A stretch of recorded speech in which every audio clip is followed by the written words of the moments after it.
важни новини. Нашите откриватели на природата приятели, въоръжени с лупи основно, разглеждат червейче дъждовно. Писмо на Марисате и госпожата ще го прочете. Писмо от дъждовния червей до децата от втора група Многознайко. Добър ден! Деца, не бягайте от мен! Аз разрохвам земята, за да дишат цветята. Моля ви, не се плашете. С мен приятели бъдете. Малки сме и сведователи на природата приятели. Ще окопаваме дърветата самички, не се плачеме от червейчетата добрички. Къде отиде?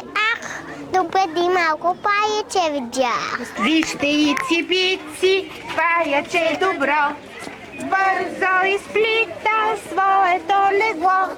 Вятър подухна, после заваля и дома на ици-бици бързо отлетя.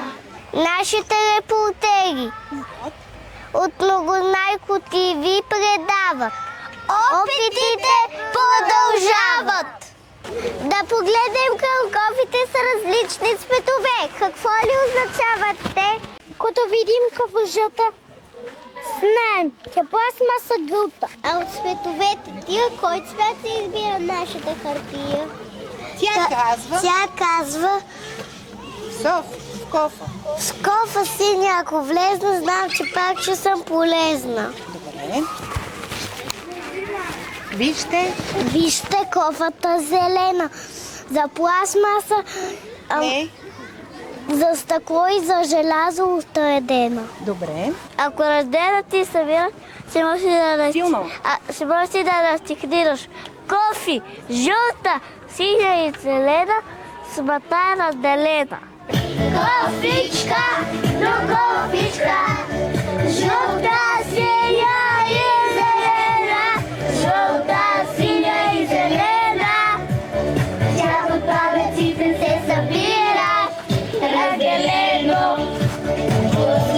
Да почистим и да пазим планетата Земя. Обичаме я, тя ни е една, но какво се крие в нейните недра? След археологически разкопки намерихме тези находки. Тук вече се показа парченце от древна ваза и огърлица на царица и една корона, може би на Дездемона. Видяхме съкровищата за земята. Да видим какво правят децата.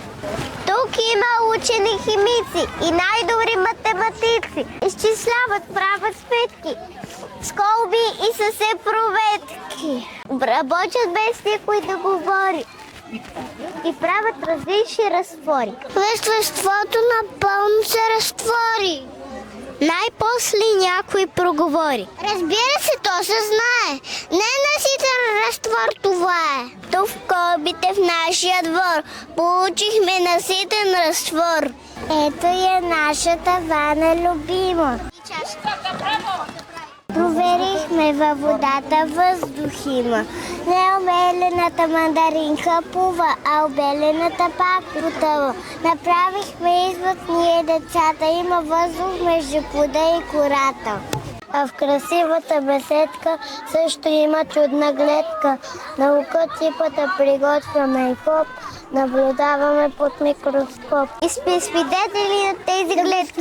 Живите същества са съставени от клетки. Знаят, умни са децата. Днес е деня на земята. Ще посадим древета, храсти и цветя, за да диша нашата земя. Но за растение е нужна вода. Нашите репортери от Многознайко ТВ предават.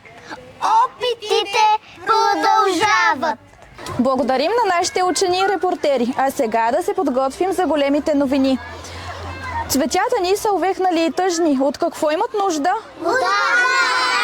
Точно така. Кой ще ми помогне? Може ли аз?